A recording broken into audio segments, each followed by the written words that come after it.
अस्सलाम वालेकुम बच्चों। तो आज हम सॉल्व करने जा रहे हैं फिजिक्स का पेपर मई जून 2025 पेपर 1 वेरिएंट 1 का पार्ट 3। तो चलें स्टार्ट करते हैं। हमने शुरू करना था क्वेश्चन नंबर 21 से। क्वेश्चन नंबर 21 कहता है which description of a dull black surface is correct. So बच्चों, डल ब्लैक सरफेस क्या होती है? डल ब्लैक सरफेस एक ऐसी सरफेस होती है जो कि गुड एमिटर होती है, गुड एब्जॉर्बर भी होती है, और रिफ्लेक्शन क्वालिटी उसकी क्या होती है? पुअर होती है। सॉरी, ये सारी की सारी क्वालिटीज जो हमें नजर आ रही हैं वो है ऑप्शन नंबर सी में। सो सी इज आर आंसर। अब चलते हैं क्वेश्चन नंबर 22 की तरफ। इस क्वेश्चन को बहुत ही ध्यान से समझिएगा।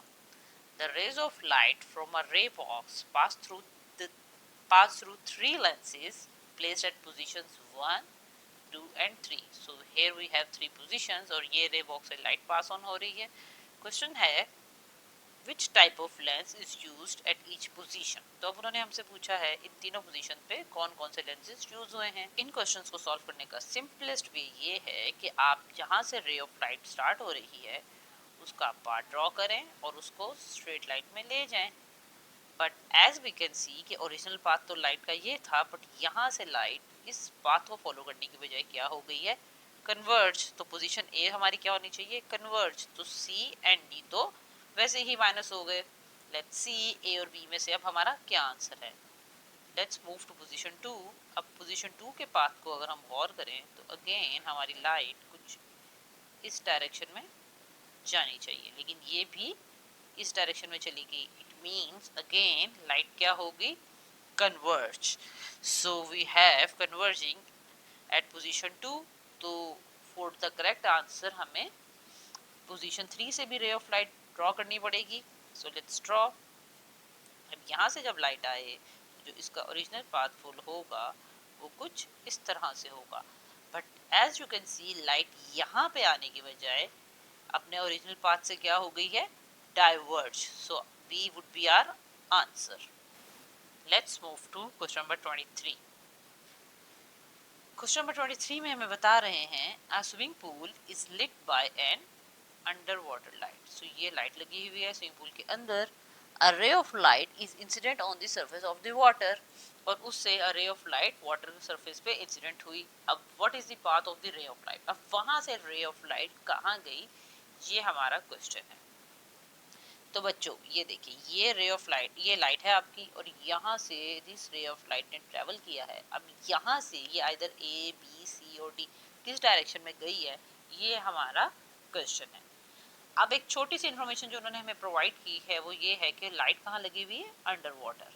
और उसका पर्पस क्या है कि वो वाटर को इनसाइड से, स्विमिंग पूल को इनसाइड से एनलाइटन करे।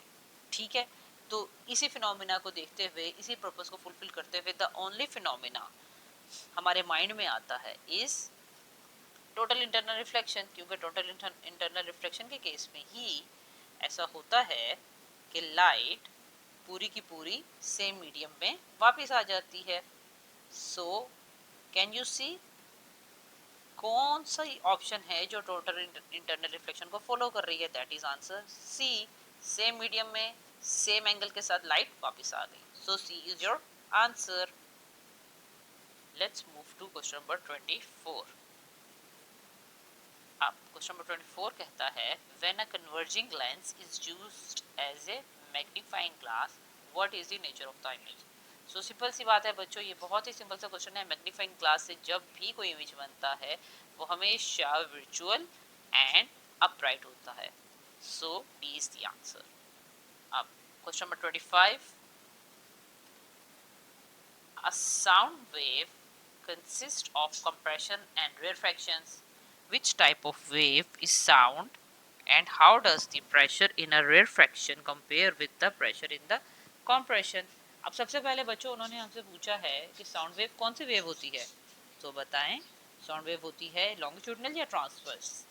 साउंड साउंड वेव हमेशा एक लॉन्गिट्यूडनल वेव है, तो सी और डी तो ऑप्शंस ही नहीं हो सकते।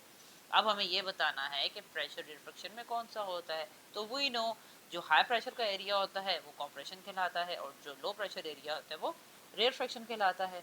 इट मीन्स कि प्रेशर रेयरफेक्शन में क्या होता है? Smaller. So in this way A should be the answer. Let's move to question number 26. What happens to a sound wave when the note heard gets louder? अब जब भी sound waves loud होती हैं तो क्या इंक्रीज होता है? उसका एम्पलीट्यूड इंक्रीज होता है. फ्रीक्वेंसी पिच से रिलेट करती है, स्पीड पे भी कोई इफेक्ट नहीं आता, वेवलेंथ पे भी नहीं, हमेशा एम्पलीट्यूड इंक्रीज होता है. Amplitude is directly related to the loudness of the sound. So A is the answer. Let's move to question number 27. अच्छा बच्चों, क्वेश्चन नंबर 27 को बहुत ही ध्यान से समझना है आप लोगों ने. डिफिकल्ट नहीं है, बस थोड़ा सा टेक्निकल है. तो चलें स्टार्ट करते हैं. A pulse of ultrasound from a sensor is reflected back to the sensor by a crack in a piece of metal and by a bottom surface of the metal. अच्छा, अब क्या कह रहे हैं वो हमें? पहले हम ये समझ लेते हैं. सबसे पहले वो हमें कह रहे हैं कि ये एक सेंसर है, ठीक है. यहाँ से सेंसर से हमने अल्ट्रासाउंड सेंड की और रिफ्लेक्ट बैक होके आई एक क्रैक से टच होके. दिस इज वो path, this is that path. And then उसके बाद अगेन उसी सेंसर से फिर से एक अल्ट्रासाउंड सेंड की और वो रिफ्लेक्ट होके आई और दिस इज द पाथ, ठीक है. So these are two paths we get. The reflection from the crack is received at the back. The reflection from the crack is received back at the sensor 1 into 10 is for 5 seconds. तो इतने time में ये crack वाले path से वापस आई. After the pulse is sent out and then the reflection from the bottom surface is received back at the sensor 1.5 into 10 to the power minus 5 second after the pulse is sent out. और ये जो journey था इसको time लगा कितना? 1.5 into 10 is to the power minus 5 seconds. अब the speed of sound of the metal is 5200 metre पर second. अब ये जो स्पीड ऑफ साउंड थी वो 5200 मीटर पर सेकेंड है. आप क्वेश्चन क्या है आपका? आपने फाइंड करना है what is the distance x between the crack and the bottom of the surface. So you have to find this distance. Distance find करना है. गिवन आपको टाइम है और गिवन आपको स्पीड है. तो इस x को फाइंड करने के लिए सबसे पहले हम क्या करेंगे? हम इन दोनों टाइम्स को आपस में माइनस करेंगे, बिकॉज ये टाइम हमारे पास गिवन है इस डिस्टेंस का, ये टाइम हमारे पास गिवन है इस डिस्टेंस का, बट इस डिस्टेंस के लिए हमारे पास टाइम नहीं है. इसका टाइम फाइंड आउट करने के लिए हम क्या करेंगे? हम इन दोनों टाइम्स को आपस में माइनस कर देंगे. And that's how we will get 0.5 into 10 raised to the power minus 5 second. अब ये टाइम आ गया हमारे पास स्पीड हमारे पास है, तो it is very easy to find the distance. What is the formula of distance? Distance is equals to velocity into time. Velocity क्या है हमारे पास? वेलोसिटी है 5200 multiply by time 0.5 into 10 raised to the power minus 5. Our answer is 0.026 meters. But is this your answer? बताएं बच्चों, क्या आप लोगों को लगता है कि हमारा यहाँ पे आंसर आ गया है? No, this is not our answer. बात अभी यहाँ ख़त्म नहीं हुई. बिकॉज अगर आप लोगों को ध्यान रहा हो तो ये जो टाइम था और ये जो टाइम था ये हमारे पास साउंड के जाने और वापस आने के डिस्टेंस का था. सिमिलरली ये टाइम भी साउंड के जाने यानी कि इस डिस्टेंस का, और ये भी इस डिस्टेंस का था. तो लेकिन जो डिस्टेंस हमें रिक्वायर्ड है वो इस क्रैक से लेके इस बॉटम तक का, तो ये तो डबल डिस्टेंस है हमारे पास. इसको हाफ करने के लिए हम क्या करेंगे? सिंपली हम इस डिस्टेंस को 2 पे डिवाइड कर देंगे. तो 0.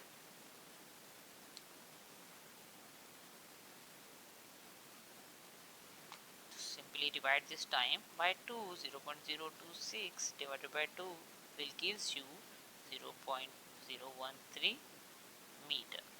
And this is your actual answer. बिल्कुल भी कंफ्यूज नहीं होना और ये छोटी सी मिस्टेक नहीं करनी.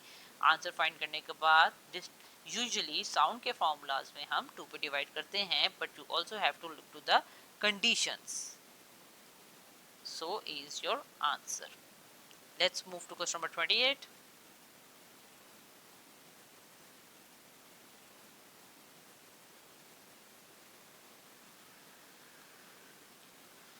क्वेश्चन नंबर 28 में हमें पूछ रहे हैं a 12 volt battery is connected to a resistor of 100 ohms.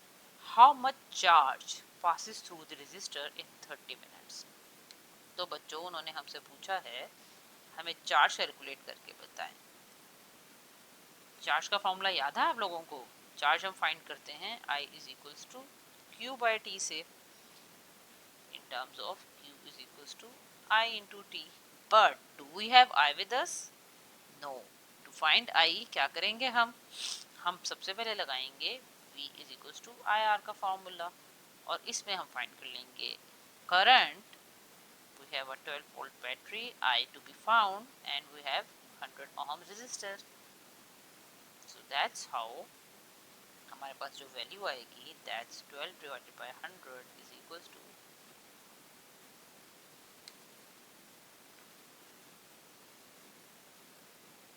हमारे पास जो वैल्यू आएगी that would be 12 over 100 is equals to current and current is equals to 0.12 amperes. अब इस वैल्यू को आप वहाँ इक्वेट कर दें.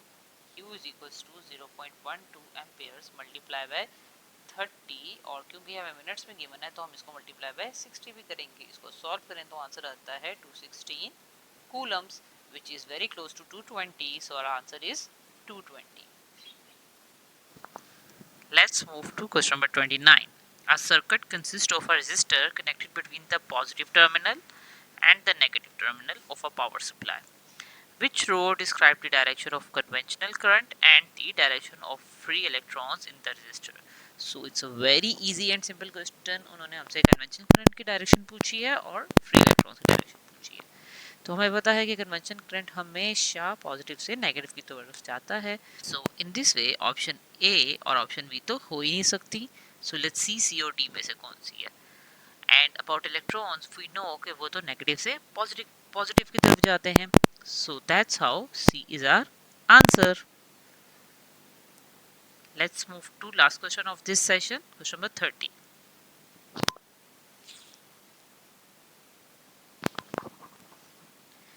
The graph shows how the resistance of a thermistor varies with temperature. Do you remember बच्चों के thermistor क्या होता है? Thermistor एक temperature dependent resistor होता है. So this is the graph. Next it is saying the thermistor is at a temperature of 10 degrees centigrade and is connected in series with a fixed resistor of resistance 20 ohm. Okay. So ये जो हमारे पास thermistor है ये connected है एक fix resistor से जिसकी resistance कितनी है 20 ओम है और ये किस तरह से कनेक्टेड है ये एक सीरीज में कनेक्टेड है. What is the combined resistance of both component. So 20 तो उन्होंने हमें बता दिया. Let's found the resistance of this thermistor 10 degree centigrade पे अगर हम देखें तो वी कैन सी कि this is our 10 degree centigrade. This value going to 80. So the value we have is 80 here. But is 80 the answer? No.